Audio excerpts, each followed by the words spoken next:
नमस्कार दोस्तों, मैं रत्नेश सर आप सभी का स्टडी 91 में स्वागत करता हूं। और कैसे हैं आप सभी? उम्मीद करता हूं आप सभी स्वस्थ होंगे, जहां भी होंगे मस्त होंगे। दोस्तों आज बहुत ही इंपॉर्टेंट टॉपिक लेके आया हूं, जैसा कि आप जानते हैं। दोस्तों आज हम लोग पढ़ेंगे जनसंख्या नगरीकरण के बारे में, जिससे कि हर बार एग्जाम में 1 या 2 क्वेश्चन जरूर आता है दोस्तों। तो बहुत इंपॉर्टेंट टॉपिक है, इसलिए ध्यान से पढ़िएगा।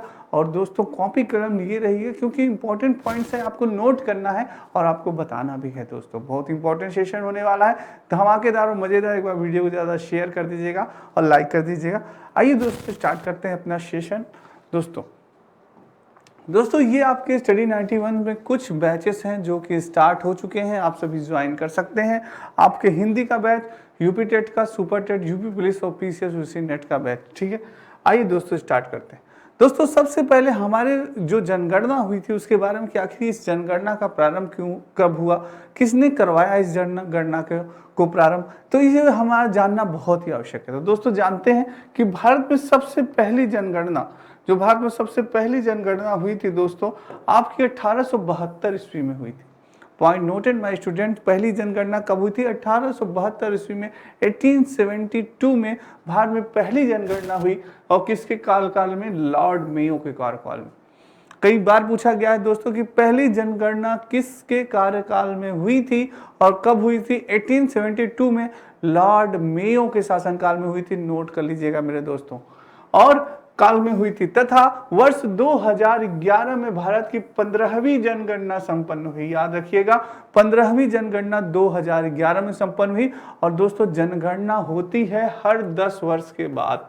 कितना? हर 10 वर्ष के बाद होती है दोस्तों। यानी अगली जनगणना कब थी? 2011 में। अगर 10 प्लस करेंगे, 2011 में प्लस 10 करेंगे दोस्तों, क्या होगा? 2021 में जनगणना होनी थी, पर कोरोना की वजह से दोस्तों ये जनगणना क्या हो गई? टल गई। कोरोना महामारी की वजह से इस जनगणना को प्रधानमंत्री नरेंद्र मोदी जी ने टाल दिया कि ये जनगणना भी नहीं हो पाएगी, बाद में होगी।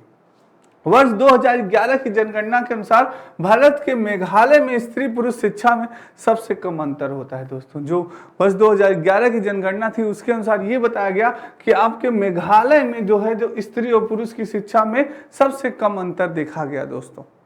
और भी आंकड़े हैं दोस्तों जिनको जानना हमारे लिए बहुत ही आवश्यक है जनगणना के अनुसार, क्योंकि हमसे क्वेश्चन पूछ लिया जाता है। हमसे पूछ लिया जाएगा, बताइए सबसे साक्षर जिला, सबसे साक्षर राज्य कौन सा है?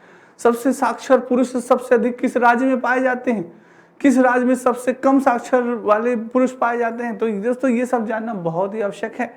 और जैसे पूछ लिया कि जनगणना 2011 के अनुसार भारत में 0-6 वर्ष के बच्चों का लिंगानुपात 919/1000 है दोस्तों। ये आपकी जनगणना 2011 के अनुसार बात हो रही है दोस्तों। तो ये बहुत इंपॉर्टेंट है। सर्वप्रथम याद रखिएगा कि पहली जनगणना हुई दोस्तों 1872 ईस्वी में, लॉर्ड मेयो के शासनकाल में। जनगणना हर 10 वर्ष के बाद होती है, ये याद रखिएगा। अगली जनगणना होगी 2021 में, पर कोरोना की वजह से यह जनगणना न हो सकी। और दोस्तों ये यानी कि ये कौन सी जनगणना थी? 2011 15वीं जनगणना थी। जो अगली जनगणना होगी वो क्या होगी? 16वीं जनगणना होगी। क्या होगी दोस्तों? 16वीं जनगणना होगी। यानी कौन सी 16वीं जनगणना होगी? हमारी 2021 हमारी क्या होगी? 16वीं जनगणना होगी। याद रखिएगा, ये पॉइंट बहुत इंपॉर्टेंट है, ये याद रखिएगा दोस्तों। सारी चीजें आपके एग्जाम में आ सकता है। अब आइए दोस्तों जानते हैं कि भारतीय संविधान की 7वीं अनुसूची में अनुच्छेद 246 के अंतर्गत जनगणना किस सूची का विषय है? जनगणना किस सूची के विषय में आता है दोस्तों? आप जानते हैं जैसे 3 सूची होती है, राज्य सूची, संघ सूची और दोस्तों अन्य सूची। तो ये बताइए किस सूची के अंतर्गत आपका आता है? तो दोस्तों राज्य सूची के अंतर्गत आएगा, कि संघ सूची के, कि समवर्ती सूची के अंतर्गत आएगा? तो दोस्तों ये आपका आती है, जो जनगणना आती है ये आपकी आती है संघ सूची के अंतर्गत। किसकी सूची के अंतर्गत? संघ सूची के अंतर्गत आती है दोस्तों। याद रखिएगा, संघ सूची के अंतर्गत आती है। यानी कि भारतीय संविधान की जो 7वीं अनुसूची अनुच्छेद 2046 के अंतर्गत जो जनगणना है वो किस विषय का सूची है? वह संघ सूची का दोस्तों है। याद रखिएगा, बहुत इंपॉर्टेंट है। नो क्वेश्चन पूछा जा सकता है दोस्तों, हमेशा पूछा गया है आपके यूपी टेट में, सुपर टेट में और सी टेट में कई बार पूछा गया है। बताइए जनगणना किस सूची का विषय है? संघ सूची का है, राज्य सूची का है या समवर्ती सूची का है? तो आपका क्या है, संघ सूची का है दोस्तों, याद रखिएगा। नेक्स्ट है आपका जनगणना 2011 के अनुसार भारत की कुल जनसंख्या कितनी है। बहुत ही इंपॉर्टेंट क्वेश्चन है। 2011 के अनुसार भारत की जनसंख्या कितनी है मेरे दोस्तों, सभी जानते हैं। बहुत ही अच्छा आंसर आ रहा है, जल्दी से आंसर देने का प्रयास करें मेरे बच्चे सभी। थोड़ा सा दिमाग पे जोर दें दोस्तों, तब आपको जब मैं बताऊंगा तो आपको याद होगा। सारे बच्चे आंसर बताएं। जनगणना 2011 के अनुसार टाइप करते जाइए दोस्तों, लिखते जाइए, जितना रगड़ेंगे उतना ही याद होगा दोस्तों। जल्दी से बताएं। जनगणना 2011 के अनुसार दोस्तों भारत की कुल जनसंख्या कितनी है, 121 करोड़ है। बहुत सही आंसर दिया जिस बच्चे ने दिया है। लगभग कितनी है दोस्तों, 121 करोड़। सोचिए, हमारी जनसंख्या की दृष्टि से दोस्तों भारत का दूसरा स्थान है, चीन का क्या है, प्रथम स्थान है। चीन दोस्तों जनसंख्या की दृष्टि से चीन प्रथम हो गई है और बहुत जल्द हम भी प्रथम होने वाले हैं जनसंख्या के आंकड़े के अनुसार दोस्तों। जनसंख्या वृद्धि के हिसाब से देखा जाए तो सर्वप्रथम चीन की जनसंख्या हमारे देश से ज्यादा है, और जिस हिसाब से हमारी जनसंख्या बढ़ रही है दोस्तों, इस हिसाब से हम बहुत ही जल्द अपने चीन भाइयों को पीछे कर देंगे जनसंख्या की दृष्टि से। दोस्तों ये हमारे लिए बहुत ही हानिकारक बात है। इससे दोस्तों आप जान सकते हैं जनसंख्या वृद्धि से हमें बहुत सारी हानियां होंगी। सबसे पहले बेरोजगारी दोस्तों, जनसंख्या अधिक बढ़ेगी तो हर चीज की आपको कमी होगी, जल की कमी, बिजली की कमी, और भी सारी चीजें दोस्तों जो उपलब्ध होते हैं, सारी चीजों की कमी होने लगेंगी, शॉर्टेज होने लगेंगी। तो इसलिए दोस्तों आप जैसे गवर्नमेंट को इस पे कुछ न कुछ उठाने चाहिए नियम, कई नियम होने चाहिए, जैसे हम दो हमारे दो, पर दोस्तों ये हो नहीं पा रहा है, लोग जनसंख्या वृद्धि बढ़ाए जा रहे हैं। तो ये चीजें दोस्तों बहुत ही आगे जाके हमारी पीढ़ियों के लिए, जो नई पीढ़ियां हैं आने वाली हैं, उनके लिए बहुत ही नुकसानदायक होगा। तो इसलिए दोस्तों जहां तक कोशिश हो, हम दो हमारे दो, ये बहुत ही सही है। जनगणना 2011 के अनुसार भारत कुल जनसंख्या कितनी है, 121 करोड़। स्वतंत्रता के पश्चात भारत में कुल कितनी जनगणनाएं हुई हैं। पॉइंट नोटेड माय स्टूडेंट कि भारत की जो स्वतंत्रता के पश्चात भारत में कुल कितनी जनगणनाएं हुई हैं, किसी को मालूम है? यानी कि 1872 में लॉर्ड मेयो की जनगणना हुई सर्वप्रथम। उसके बाद दोस्तों ये हमारी कौन सी है, 11वीं जनगणना है। यानी कि ये आपकी जनगणना कौन सी थी, आपकी 7वीं अनुसूची के अनुच्छेद 246 अंतर्गत जनगणना कौन थी, संघ सूची थी दोस्तों। तो ये स्वतंत्रता पश्चात भारत में कुल कितनी जनगणनाएं हुई हैं दोस्तों, ये क्या है, इसका आंसर जल्दी से बताएं, प्रयास करें सारे बच्चे इसका आंसर देने का। तो दोस्तों 7 जनगणनाएं हो चुकी हैं अभी हमारी, कितनी, 7 जनगणनाएं हो चुकी हैं दोस्तों। आप जानते हैं ये जनगणना कितने वर्ष बाद होता है, 10 वर्ष के बाद होता है। कितने वर्षों के बाद होता है, 10 वर्षों के बाद होता है दोस्तों। तो स्वतंत्रता के पश्चात हमारी जो भारत में कुल कितनी जनगणनाएं हो चुकी हैं, 7 जनगणनाएं हो चुकी हैं। याद रखिएगा, बहुत इंपॉर्टेंट है। संविधान की सूची में अंतर्गत जनगणना किस सूची के अंतर्गत आता है, संघ सूची के अंतर्गत, ये याद रखिएगा। जनगणना 2011 के अनुसार भारत की कुल जनसंख्या कितनी है, 121 करोड़ है। स्वतंत्रता के पश्चात भारत में कुल कितनी जनगणनाएं हुई हैं, 7 जनगणनाएं होती है। जनगणना हर 10 वर्ष के पश्चात पूछा जा सकता है कि जनगणना कितने वर्ष के पश्चात होती है, तो 10 वर्ष के पश्चात होती है दोस्तों, याद रखिएगा। नेक्स्ट है दोस्तों, विश्व की कुल जनसंख्या में भारत का प्रतिशत कितना है। वेरी इंपॉर्टेंट क्वेश्चन, जल्दी से आंसर देने का प्रयास करें मेरे सारे बच्चे, जल्दी से आंसर दे। कह रहा है कि विश्व की कुल जनसंख्या में भारत का कितना प्रतिशत है दोस्तों, भारत का प्रतिशत कितना है, जल्दी से आंसर दें। बहुत बढ़िया आंसर आ रहा है, देखते हैं कौन आंसर देता है। बहुत बढ़िया।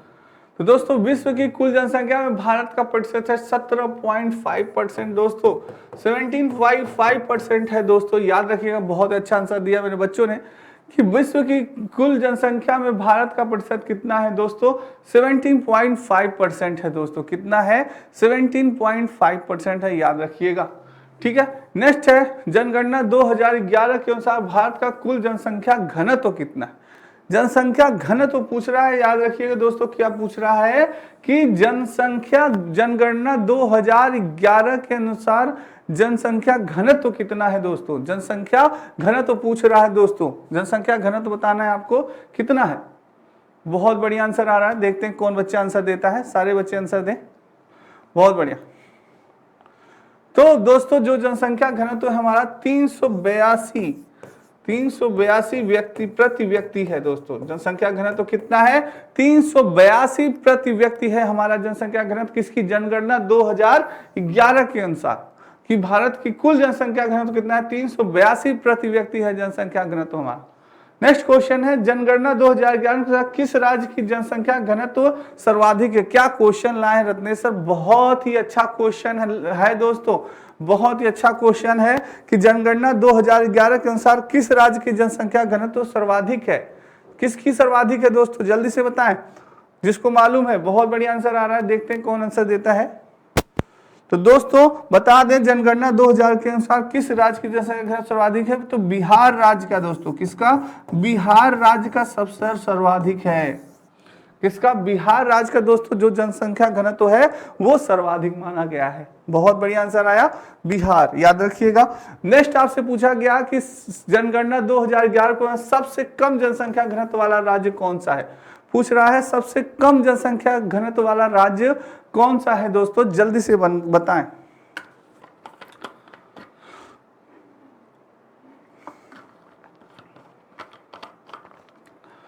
तो अभी आपने जाना दोस्तों कि सबसे अधिक जनसंख्या घनत्व वाली की बात की जा रही है, किस जनसंख्या घनत्व तो सर्वाधिक तो बिहार था, और यहां बात की जा रही है जनगणना 2011 सबसे कम जनसंख्या घनत्व। कम जनसंख्या घनत्व पूछ रहा है दोस्तों, तो याद रखिएगा हमारा अरुणाचल प्रदेश है जो कि सबसे कम जनसंख्या घनत्व है। किसका? अरुणाचल प्रदेश दोस्तों। किसका है? बहुत अच्छा आंसर दिए हैं कुछ बच्चों ने, वेरी गुड बेटा, ऐसे ही मेहनत करते रहिए, सफलता जरूर मिलेगी दोस्तों। सफलता इस तरह से करिए, इस तरह से मेहनत करिए दोस्तों कि शांतिपूर्वक, कि सफलता शोर मचा दे। तो ऐसे ही मेहनत करिए दोस्तों, एकदम शांत होकर, कोई पड़ोसी को पता भी ना चले कि बच्चा कब पढ़ता है, कब वो करता है, बस अपनी पढ़ाई में मग्न रहिए दोस्तों, ठीक है। कब सोता है, कब जागता है, यार देखो तो 24 घंटा बस किताब लिए पढ़ता रहता है, पढ़ता रहता है। अगला आदमी खुद फ्रस्ट्रेट हो जाए दोस्तों। अगर आपको अपने पड़ोसी को सबसे ज्यादा दुखी करना है तो आप खुशी रहिए। आप जितना खुश रहेंगे उतना आपका पड़ोसी दुख रहा है, अरे यार ये पता नहीं हमेशा कैसे खुश रहता है, मुस्कुराता रहता है, हंसता रहता है। तो यही दोस्तों फंडा है, जितना आप हंसेंगे, जितना आप खुश रहेंगे, आपका पड़ोसी उतना ही दुखेगा। आखिर इसका राज क्या है, इसके खुशी का राज क्या है? तो हमेशा मुस्कुराते रहिए, हंसते रहिए और पढ़ते रहिए दोस्तों, मेहनत करते रहिए। नेक्स्ट है, जनगणना 2011 के अनुसार भारत की 10वीं वृद्धि क्या है दोस्तों? पूछ रहा है आपसे कि जनगणना 2011 के अनुसार भारत की 10वीं वृद्धि क्या है? जल्दी से आंसर बताएं सारे बच्चे, बहुत ही अच्छा प्रयास कर रहे हैं सारे बच्चे, जल्दी से आंसर बताएं दोस्तों। बहुत ही बढ़िया, बहुत बढ़िया। क्या होगा दोस्तों?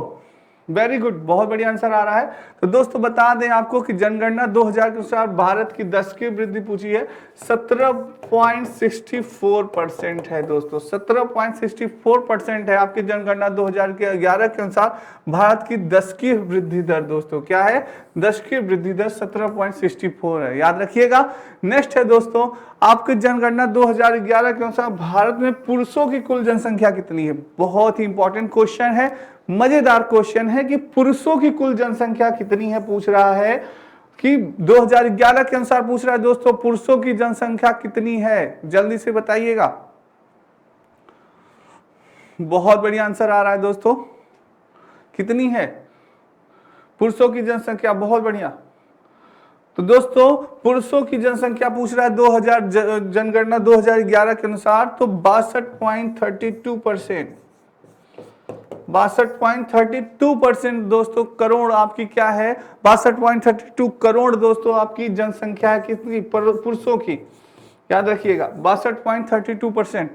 तो याद रखिए दोस्तों, ये बहुत इंपॉर्टेंट है, आपसे पूछा जा सकता है कि सबसे कम जनसंख्या घनत्व वाला राज्य कौन सा है? तो आपका आंसर रहेगा सर अरुणाचल प्रदेश। कौन सा? अरुणाचल प्रदेश, अरुणाचल प्रदेश, ठीक है। अरुणाचल प्रदेश सबसे कम जनसंख्या घनत्व वाला। आपसे पूछा जा सकता है कि जनगणना 2011 के भारत की 10वीं वृद्धि क्या है? तो 17.64%। आपसे पूछा जा सकता है कि जनगणना 2011 के अनुसार पुरुषों की कुल जनसंख्या कितनी है? तो आप बता सकते हैं 62.32% दोस्तों, ठीक है, याद रखिएगा। नेक्स्ट है आपका दोस्तों, ये आपकी स्टडी 91 में कुछ आपकी पुस्तकें दी गई हैं, आप ले सकते हैं, फ्री डिलीवरी है।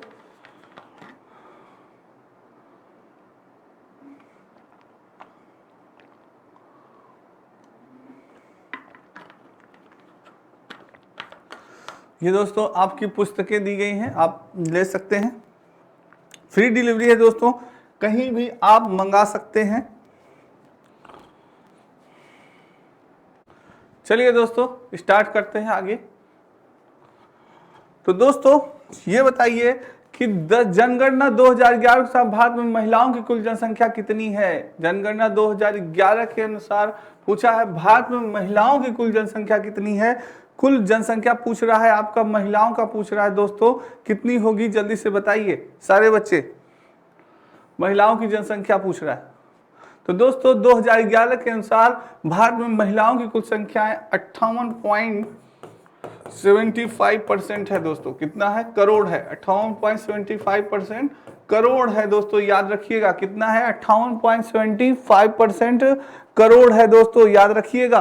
किसकी जनसंख्या? महिलाओं की कुल जनसंख्या। ठीक है, तो नेक्स्ट है जनगणना 2011 के अनुसार सबसे अधिक आबादी वाला राज्य। तो दोस्तों आंसर इसका है उत्तर प्रदेश, दिया गया है 19.98 करोड़। सबसे अधिक आबादी वाला जनसंख्या वाला राज्य आपका कौन सा है? आपका यूपी है, आपका उत्तर प्रदेश है दोस्तों। अधिक आबादी वाला राज्य कितनी है जनसंख्या? लगभग 19.98 करोड़ जनसंख्या दोस्तों। सबसे अधिक आबादी वाला राज्य माना जाता है, इसीलिए उत्तर प्रदेश दोस्तों। ये चीज है। जनगणना 2011 के अनुसार न्यूनतम जनसंख्या वाला राज्य कौन सा है? ये क्वेश्चन बहुत ही अच्छा है। क्वेश्चन कई बार आ चुका है दोस्तों, यूपी टेट में भी आ चुका है, सुपर टेट में भी आने की संभावना है कि जनगणना 2011 के अनुसार न्यूनतम जनसंख्या वाला राज्य कौन सा है। न्यूनतम जनसंख्या वाला राज्य पूछ रहा है दोस्तों, बताइए जल्दी से कौन सा होगा। तो दोस्तों न्यूनतम जनसंख्या वाला राज्य पूछ रहा है, सिक्किम है दोस्तों। कौन सा है? सिक्किम है दोस्तों। 61 पॉइंट कुछ लाख करोड़ है दोस्तों। 61 पॉइंट कुछ करोड़ है आपका, सिक्किम का है दोस्तों। ये सिक्किम का है, यानी कि जनगणना 2011 न्यूनतम जनसंख्या वाला राज्य कौन सा है? सिक्किम होगा दोस्तों, 61 करोड़। ठीक है, ये याद रखिएगा। जनसंख्या, न्यूनतम जनसंख्या वाला राज्य सिक्किम है। सबसे अधिक आबादी वाला राज्य आपसे पूछा जाए तो उत्तर प्रदेश है, 19.98 करोड़। अगर आपसे पूछा जाए 2011 में भारत में महिलाओं की कुल जनसंख्या कितनी थी, तो 58.75 करोड़, याद रखिएगा, बहुत इंपॉर्टेंट है। नेक्स्ट है जनगणना 2011 के अनुसार सर्वाधिक जनसंख्या वाला केंद्र शासित प्रदेश पूछा रहा है कि बताइए जनगणना 2011 के अनुसार सर्वाधिक जनसंख्या वाला केंद्र शासित प्रदेश कौन सा है। जल्दी से मेरे बच्चे, सभी बच्चे आंसर दें, बताएं कौन सा है केंद्र शासित प्रदेश। बहुत बढ़िया, जल्दी से आंसर दें। सर्वाधिक जनसंख्या वाला केंद्र शासित प्रदेश कौन सा है? सारे बच्चे जल्दी से आंसर दें। बहुत बढ़िया आंसर आ रहा है दोस्तों, बहुत बढ़िया, बिल्कुल सही दोस्तों। आपका क्या है? दिल्ली है। कौन सा है सर्वाधिक केंद्र शासित प्रदेश? दिल्ली है दोस्तों, आपका दिल्ली है दोस्तों। 1.6 करोड़, 1.6 करोड़ सर्वाधिक जनसंख्या वाला राज्य दोस्तों, सर्वाधिक जनसंख्या वाला केंद्र शासित प्रदेश, सर्वाधिक जनसंख्या वाला केंद्र शासित प्रदेश पूछ रहा है, तो आप बताइएगा कौन सा है? दिल्ली है सर्वाधिक जनसंख्या, क्योंकि दोस्तों सबसे ज्यादा जनसंख्या आपकी किस में है? दिल्ली में ज्यादा जनसंख्या आपको देखने को मिलती है, तो दिल्ली है।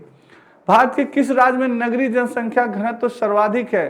पूछ रहा है भारत में किस राज्य में नगरीय जनसंख्या सर्वाधिक है दोस्तों, जल्दी से बताइए। नगरीय जनसंख्या घनत्व सर्वाधिक है, सर्वाधिक पूछ रहा है, जल्दी से बताएं।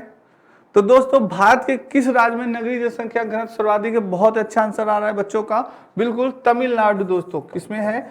तमिलनाडु में। किसमें है? तमिलनाडु में है। जो तमिलनाडु है दोस्तों, उसमें सबसे ज्यादा जनसंख्या घनत्व है, सर्वाधिक जनसंख्या घनत्व की बात हो रही है, तो तमिलनाडु में दोस्तों नगरीय जनसंख्या घनत्व पूछ रहा है, तो आप बताएंगे क्या? तमिलनाडु में सर्वाधिक है नगरीय जनसंख्या घनत्व। अब भारत में पुरुष साक्षरता दर कितनी है? बहुत अच्छा क्वेश्चन है दोस्तों, क्योंकि आप एजुकेशन से रिलेटेड हैं, तो एजुकेशन से रिलेटेड क्वेश्चन पूछा जा सकता है कि भारत में पुरुष साक्षरता दर कितनी है, जल्दी से बताएं दोस्तों। बता दूं आपको कि भारत में पुरुष साक्षरता दर की बात की जा रही है, तो 82.14% है दोस्तों। कितनी है? 82.14% है आपकी पुरुष की साक्षरता दर। पुरुष की साक्षरता दर कितनी है? 82.14% है दोस्तों। ठीक है, आइए दोस्तों नेक्स्ट चलते हैं। याद रखिएगा, अगर पूछा जाता है सर्वाधिक जनसंख्या वाला केंद्र शासित प्रदेश आपसे पूछे तो कौन सा है? दिल्ली है। भारत के किस राज्य में नगरीय जनसंख्या घनत्व तो सर्वाधिक है? तो आप बता सकते हैं तमिलनाडु है। आपसे पूछा जा सकता है भारत में पुरुष साक्षरता दर कितनी है? तो 82.14 है। नेक्स्ट है दोस्तों, जनगणना 2011 के जनगणना आयुक्त कौन थे? बहुत ही इंपॉर्टेंट क्वेश्चन है। क्या रत्नेश सर क्या क्वेश्चन लाए हैं? वेरी इंपॉर्टेंट है दोस्तों। जनगणना 2011 के जनगणना आयुक्त कौन थे? तो बता दूं आपको, जल्दी से आंसर देने का प्रयास करें। कुछ बच्चे जल्दी से आंसर दें जिसे मालूम है। बहुत बढ़िया। तो दोस्तों आपके थे सी चंद्रमौली जी। कौन थे? सी चंद्रमौली। बहुत बढ़िया आंसर आ रहा है, सी चंद्रमौली। सी चंद्रमौली जी थे। सी चंद्रमौली थे दोस्तों आपके जनगणना 2011 के जनगणना आयुक्त कौन थे? सी चंद्रमौली थे दोस्तों। नेक्स्ट है, छत्तीसगढ़ के किस जिले में आदिवासी जनसंख्या का प्रतिशत सबसे अधिक है? सबसे अधिक पूछ रहा है क्या? आदिवासी जनसंख्या का प्रतिशत, यानी आदिवासी किस जिले में सबसे अधिक आदिवासी रहते हैं दोस्तों, यही इसका कहने का तात्पर्य है। तो जल्दी से बताएं आप कौन सा वो जिला है, कौन सा जिला है? तो आप सभी जानते होंगे, अगर तो जल्दी से आंसर दें। बहुत बढ़िया आंसर आ रहा है, बहुत बढ़िया आंसर आ रहा है, दंतेवाड़ा। वेरी गुड दोस्तों, दंतेवाड़ा। दंतेवाड़ा में दोस्तों सबसे अधिक आदिवासी जनसंख्या पाई जाती है, कि सबसे अधिक आदिवासी पाई जाती है आपके दंतेवाड़ा जिले में। बहुत बढ़िया आंसर दिया, किसी बच्चे ने दिया। नेक्स्ट है, बहुत अच्छा क्वेश्चन है, जनगणना 2011 का सबसे कम जनसंख्या वाला केंद्र शासित प्रदेश। सबसे अधिक अभी आपने बताया दिल्ली था। अगर आपसे पूछ ले कि बताइए सबसे कम केंद्र शासित प्रदेश, सबसे कम जनसंख्या वाला केंद्र शासित प्रदेश कौन सा है, तो जरा इसका आंसर बताएं मेरे सारे बच्चे, क्या होगा? बहुत बढ़िया आंसर आ रहा है, देखते हैं। तो दोस्तों अगर आपसे पूछे जाए सबसे कम केंद्र शासित प्रदेश जनसंख्या वाला, तो आप आंसर दीजिएगा लक्षद्वीप। कौन है दोस्तों? लक्षद्वीप है। लक्षद्वीप है दोस्तों आपका सबसे कम जनसंख्या वाला केंद्र शासित प्रदेश। कौन है? लक्षद्वीप है दोस्तों, याद रखिएगा। 2011 के अनुसार सबसे कम केंद्र शासित प्रदेश आपका कौन सा है? लक्षद्वीप है दोस्तों। ठीक है, ये भी 64.47 करोड़, 64.47 करोड़ दोस्तों इतनी है जनसंख्या लगभग। तो सर्वाधिक अगर पूछे तो दिल्ली, सबसे कम पूछे केंद्र शासित प्रदेश तो बता सकते हैं आप लक्षद्वीप। और दोस्तों जनगणना 2011 के जनगणना आयुक्त कौन थे? सी चंद्रमौली जी थे। छत्तीसगढ़ के किस जिले में आदिवासी जनसंख्या का प्रतिशत सबसे अधिक था? दंतेवाड़ा में था। और जनगणना 2000 के अनुसार सबसे कम जनसंख्या वाला केंद्र शासित प्रदेश कौन था? आपका लक्षद्वीप था, 64.47 करोड़। दोस्तों ये आपके लिए जनगणना और नगरीकरण आपके लिए बहुत इंपॉर्टेंट है। आपके हर एग्जाम में ये काम आएगा। अगर आप कंपटीशन की भी तैयारी कर रहे हैं, चाहे यूपीएसआई की तैयारी कर रहे हैं, यूपी पुलिस की तैयारी कर रहे हैं, आरओ की तैयारी कर रहे हैं, वीडियो की तैयारी कर रहे हैं, उसके लिए भी ये बहुत ही आवश्यक है। और दोस्तों अगर आप यूपी टेट, सुपर टेट या सी टेट की तैयारी कर रहे हैं, उसके लिए तो भी आवश्यक ही आवश्यक है। तो इसलिए सारे बच्चे इसको देख सकते हैं, ये वीडियो आपके काम आएगा। भारत में कुल साक्षरता दर कितनी है? बहुत ही अच्छा क्वेश्चन, वेरी इंपॉर्टेंट क्वेश्चन कर लीजिएगा कि भारत की कुल साक्षरता दर कितनी है, किसे मालूम है दोस्तों? जल्दी से आंसर बताएं, कितनी होगी? जल्दी से बताएं, भारत में कुल साक्षरता दर कितनी है? बहुत बढ़िया दोस्तों, भारत में कुल साक्षरता दर है 73.04%। 73% लगभग है आपकी दोस्तों। भारत की कुल साक्षरता दर की बात की जाए तो 73% है, 73.4%, 04% दोस्तों भारत की कुल साक्षरता दर की बात की जा रही है यहाँ पे। अब बात करें भारत में महिला साक्षरता दर। अभी दोस्तों महिला साक्षरता दर की बात की जाए कि भारत में महिला साक्षरता दर कितनी है, जल्दी से आंसर बताएं मेरे सारे बच्चे, कितनी होगी महिला साक्षरता दर? बहुत बढ़िया, महिला साक्षरता दर कितनी है दोस्तों? बहुत बढ़िया दोस्तों, 65% लगभग आपकी है क्या महिला साक्षरता दर। बहुत अच्छा आंसर दे रहे हैं जो बच्चे मालूम है जिन्हें। भारत में महिला साक्षरता दर कितनी है? लिखते चलिएगा दोस्तों, जितना हो सके कमेंट करते रहिएगा, लिखते चलिएगा, आपको उतना ही याद होगा। भारत में महिला साक्षरता दर कितनी है? 65% है। कुल साक्षरता दर कितनी है? 73.04% है। और सबसे अधिक साक्षर राज्य कौन सा है? क्या बात है रत्नेश सर, क्या क्वेश्चन लाए, बहुत अच्छा क्वेश्चन है और मेरे सभी बच्चे इसका आंसर दे देंगे, मुझे पूरा विश्वास है। सबसे अधिक साक्षर राज्य कौन सा है हमारा? बहुत ही ज्यादा आईएएस पीसीएस निकलते हैं भैया वहां से, सभी बच्चे जानते हैं।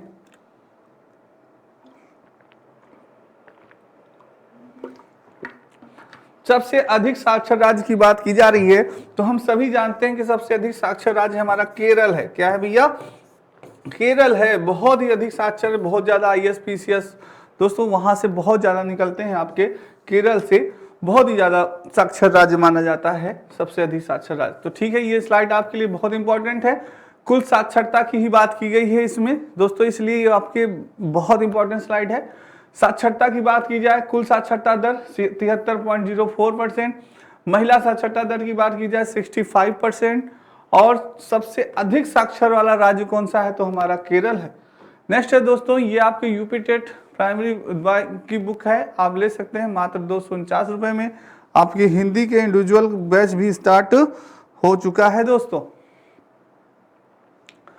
नेक्स्ट है दोस्तों,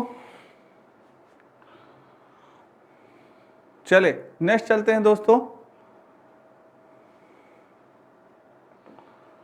सर्वाधिक पुरुष साक्षरता दर वाला राज्य कौन सा है? क्या बात है दोस्तों, अगर सर्वाधिक सबसे राज्य हमारा केरल है तो सर्वाधिक पुरुष साक्षरता दर वाला राज्य की बात की जाए तो ये भी दोस्तों केरल ही होगा, याद रखिएगा। बहुत ही बढ़िया क्वेश्चन है। आपसे अगर पूछ ले कि सर्वाधिक पुरुष साक्षरता वाला राज्य कौन सा है, केरल है। ये आया था दोस्तों आपके सी टेट में पूछा गया है, यूपी टेट में भी कई बार पूछा गया है, और सुपर टेट में भी आ सकता है। महिला साक्षरता दर किस राज्य में सर्वाधिक है? दोस्तों अगर पुरुष साक्षरता दर केरल में है तो महिला भी साक्षरता दर किस में सर्वाधिक होगी? केरल में ही है दोस्तों। किस में है? केरल में है। किस में है? केरल में। ये याद रखिएगा दोस्तों। अगर आपसे पूछ रहा है सर्वाधिक, क्योंकि साक्षर वाला राज्य कौन सा है? हमारा केरल है, तो सर्वाधिक पुरुष साक्षर वाला राज्य भी होगा, केरल ही होगा। सर्वाधिक महिला वाला राज्य भी, साक्षर राज्य भी कौन सा होगा? केरल ही होगा। अगर आपसे पूछे न्यूनतम साक्षरता दर वाला राज्य कौन सा है, ये क्वेश्चन बहुत ही एग्जाम इंपॉर्टेंट है, क्योंकि दोस्तों आप यूपी टेट देने वाले हैं, यूपी स्पेशल में आ सकता है कि न्यूनतम साक्षर वाला राज्य हमारा कौन सा है। तो हम सभी जानते हैं दोस्तों, मेरे सारे बच्चे जानते हैं, गलत किसी का नहीं होगा, हमारा वहां का लिट्टी चोखा फेमस है। क्या है? लिट्टी चोखा वहां का भोजन फेमस है, और वो राज्य है हमारा बिहार। क्या है दोस्तों? बिहार। आपको दोस्तों सारे भोजन भोज्य पदार्थ भी मालूम होने चाहिए कि किस राज्य के कौन सा भोजन प्रसिद्ध है, तो ये भी मैंने आपको पढ़ाया हुआ है, आप देख सकते हैं दोस्तों। और हमारे बिहार का लिट्टी चोखा बहुत प्रसिद्ध माना जाता है, और बिहार ही दोस्तों इस समय सबसे न्यूनतम साक्षर दर वाला राज्य है आपके 2011 में। पर दोस्तों अगर कहा जाता है एक बिहारी 100 पे भारी। दोस्तों बिहार के बच्चे जो होते हैं बहुत मेहनती होते हैं, पढ़ने बहुत पढ़ते हैं दोस्तों, मैथ हो तो उनकी बहुत ही तेज होती है। रेलवे में अगर आप देखेंगे तो ज़्यादातर आपको बिहारी ही मिलेंगे दोस्तों। तो ये है, किसी को किसी से कम नहीं समझना चाहिए दोस्तों। बाकी ये आपके 2011 का आंकड़ा है। तो न्यूनतम पुरुष साक्षरता दर वाला राज्य भी बात की जाए दोस्तों, तो न्यूनतम साक्षरता दर वाला अगर वही बात है, जैसे आपका अधिकतम साक्षर वाला राज्य कौन सा था? केरल था। तो न्यूनतम साक्षर वाला बिहार है, तो दोस्तों ये भी क्या होगा? बिहार ही होगा। न्यूनतम साक्षर वाला राज्य आपका कौन सा है? पुरुष साक्षरता दर वाला। तो पूछेगा अगर एग्जाम में, तो ये याद रखिएगा क्या है आपका? बिहार ही है। और न्यूनतम महिला साक्षरता दर वाला राज्य भी पूछे दोस्तों, तो ये भी आपका क्या होगा? बिहार ही होगा। इसको भी याद रखिएगा, बिहार होगा। अब पर आपसे पूछ ले कि भारत में सर्वाधिक साक्षरता वाला केंद्र शासित प्रदेश, ये क्वेश्चन है दमदार दोस्तों। थोड़ा सा घुमा सकता है ये क्वेश्चन, घुमा के पूछा है कि अरे सर अब क्या बताएं, कि अब तो स्टेट नहीं पूछ रहा है, ये अब सेंटर स्टेट पूछ रहा है कि बताइए केंद्र शासित प्रदेश कौन सा है? भारत में सर्वाधिक केंद्र शासित प्रदेश दोस्तों कौन सा है, जो कि क्या है? सबसे अधिक साक्षर है। कौन सा होगा? जल्दी से आंसर बताएं मेरे दोस्तों। अगर आप जानते हैं तो बहुत बढ़िया, नहीं जानते हैं तो देने का प्रयास करें सर। बिल्कुल सही आंसर कुछ बच्चे दे रहे हैं, तो लक्षद्वीप होगा दोस्तों। क्या होगा? लक्षद्वीप है दोस्तों सबसे अधिक हमारा साक्षर केंद्र शासित प्रदेश कौन सा है? हमारा लक्षद्वीप है दोस्तों। ठीक है, नेक्स्ट है दोस्तों, भारत में कुल लिंगानुपात कितना है दोस्तों? तो लिंगानुपात कितना है दोस्तों? 943 आपकी स्त्रियां हैं दोस्तों, फीमेल हैं, और 1000 पे मेल पे, 1000 मेल पे कितनी है? 943 फीमेल है दोस्तों, याद रखिएगा। 1000 पुरुष पे 943 महिलाएं हैं। आपका ये लिंगानुपात है आपका भारत का कुल लिंगानुपात। और सर्वाधिक लिंगानुपात वाला राज्य कौन सा है? ये एक अच्छा क्वेश्चन है दोस्तों, सर्वाधिक लिंगानुपात वाला राज्य कौन सा है? तो सर्वाधिक लिंगानुपात वाला राज्य हमारा सर्वाधिक साक्षर राज्य है केरल है दोस्तों, 1084 लिंगानुपात। कौन सा है? हमारा केरल है, जो कि सर्वाधिक साक्षर जिला माना जाता है, हमारा सर्वाधिक साक्षर राज्य माना जाता है, वही है दोस्तों केरल है। न्यूनतम लिंगानुपात वाला राज्य कौन सा है? ये जरा बताएं दोस्तों, न्यूनतम लिंगानुपात वाला राज्य कौन सा है? तो दोस्तों न्यूनतम लिंगानुपात वाला राज्य है हमारा हरियाणा। कौन सा है? हरियाणा है दोस्तों, 878 लगभग है, तो हरियाणा है, याद रखिएगा। ये भी स्लाइड बहुत इंपॉर्टेंट है। कुल लिंगानुपात कितना है? 943, 1000 पे मेल पुरुष पे 943 दोस्तों स्त्रियां। और सर्वाधिक लिंगानुपात वाला राज्य आपका केरल है, 1084। न्यूनतम लिंगानुपात वाला राज्य पूछे आपसे तो बता दीजिएगा भैया हरियाणा है, 878। ये याद रखिएगा दोस्तों, बहुत इंपॉर्टेंट है। चलिए आइए दोस्तों, ये आपके यूजीसी नेट पेपर का फर्स्ट कंप्लीट कोर्स मात्र 999 रुपए में। नेक्स्ट चलते हैं दोस्तों, ये आपसे कुछ सूची है, इसको भी जानना आपके लिए बहुत आवश्यक है। जनगणना 2011 के अनुसार राज्यों तथा केंद्र शासित प्रदेश में महत्वपूर्ण तथ्य। दोस्तों इस तरफ आपका राज्य दिया है और केंद्र शासित प्रदेश राज्य भी दिया गया है। कुल जनसंख्या दी गई है, 10 की वृद्धि प्रतिशत दिया गया है, जनघनत्व दिया गया है, लिंगानुपात दिया गया है और कुल साक्षरता दर दिया गया। ये कॉलम है दोस्तों, बहुत इंपॉर्टेंट है, आ सकता है। जैसे आपके उत्तर प्रदेश की जनसंख्या अगर आपसे पूछे तो ये 1998 लगभग 3041 करोड़ है दोस्तों।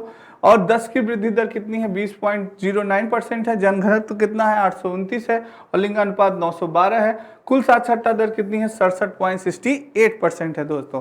महाराष्ट्र की बात की जाए तो आपकी इतनी जनसंख्या है और 10 की वृद्धि दर कितनी है? 15.99 है दोस्तों। और जनघनत्व की बात की जाए 365 है, लिंगानुपात कितना है? 929 है और इतनी आपकी साक्षरता दर है दोस्तों। बिहार की बात की जाए तो इतनी जनसंख्या है और दोस्तों ये है 25.0.7%।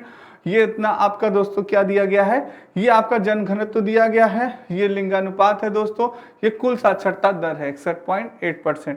उसी तरह से ये दोस्तों आपकी जनसंख्या दिया गया है, ये आपका जनघनत्व है, ये लिंगानुपात है।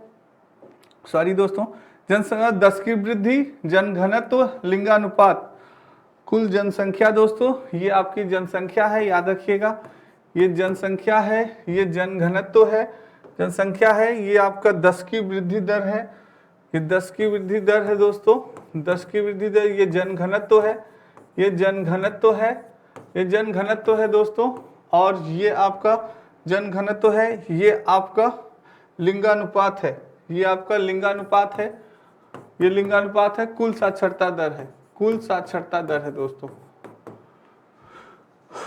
तो दोस्तों ये आपकी जनसंख्या है, पश्चिम बंगाल की ये जनसंख्या दी गई है, ये 10 की है, तो ये है दोस्तों 10 की वृद्धि है और ये जनघनत्व है आपका और ये लिंगानुपात है 950 और ये आपकी कुल साक्षरता दर दी गई है दोस्तों, ठीक है। उसी तरह से मध्य प्रदेश का आपका दी गई जनसंख्या ये है दोस्तों, ये है, ये भी इंपॉर्टेंट है। ये भी तमिलनाडु में दी गई दोस्तों जनसंख्या 1500, इसका लिंगानुपात 996 है।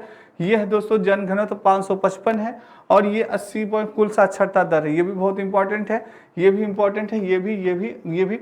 कुछ स्टेट दिए गए हैं दोस्तों जिनकी आपको सारणी जानना बहुत इंपॉर्टेंट है, जैसे गुजरात हो गए, केरल हो गए, तो इसके आप स्क्रीनशॉट ले सकते हैं, ये बहुत इंपॉर्टेंट है दोस्तों। असम हो गया, इसकी जनसंख्या इतनी है, ये इतनी है, ये इतना है दोस्तों, जनघनत्व तो इतना है, ये आपकी कुल साक्षरता दर है। तो ये स्क्रीनशॉट ले लीजिएगा दोस्तों, ये आपके बहुत इंपॉर्टेंट है, ये आपके एग्जाम में आ सकता है, दिल्ली का पूछ सकता है, जम्मू कश्मीर का पूछ सकता है, लद्दाख का, उत्तराखंड का, और दोस्तों ये पूछा जा सकता है। ये आपके वीडियो ग्रामर का नया बैच प्रारंभ हो चुका है दोस्तों, आप सभी ज्वाइन कर सकते हैं दोस्तों। मेघालय, अरुणाचल प्रदेश और मिजोरम और अंडमान निकोबार, इसकी भी दोस्तों बहुत इंपॉर्टेंट है, ये इसकी जनसंख्या दी गई है, ये बहुत इंपॉर्टेंट है, इनकी जनसंख्या दी गई है, ये आपका लिंगानुपात है और ये कुल साक्षरता दर। लिंगानुपात ज्यादातर पूछा जाता है दोस्तों और कुल साक्षरता दर, तो ये बहुत इंपॉर्टेंट है, ये भी दोस्तों आंकड़ा, इसको भी याद रखिएगा। और दादर एवं नागर हवेली का याद रखिएगा, दमन एवं और दीप का, भारत का कुल दोस्तों आपकी 121 करोड़ ये है आपका, और कुल लिंगानुपात 943, साक्षरता दर 73.04%। तो ये दिए गए हैं आंकड़े, ये आंकड़े याद रखिएगा, बहुत इंपॉर्टेंट है, आपके एग्जाम में पूछे जा सकते हैं, इन देशों के आंकड़े याद रखिए। तो ये दोस्तों आपकी नोट्स है नीति स्टडी 91 में, आप सभी ले सकते हैं, बहुत इंपॉर्टेंट है। चलिए दोस्तों, तो दोस्तों आज के लिए इतना ही, कल फिर मिलेंगे बहुत इंपॉर्टेंट टॉपिक के साथ। तब तक सभी बच्चों को राधे राधे, जय श्री कृष्ण और जय हिंद दोस्तों।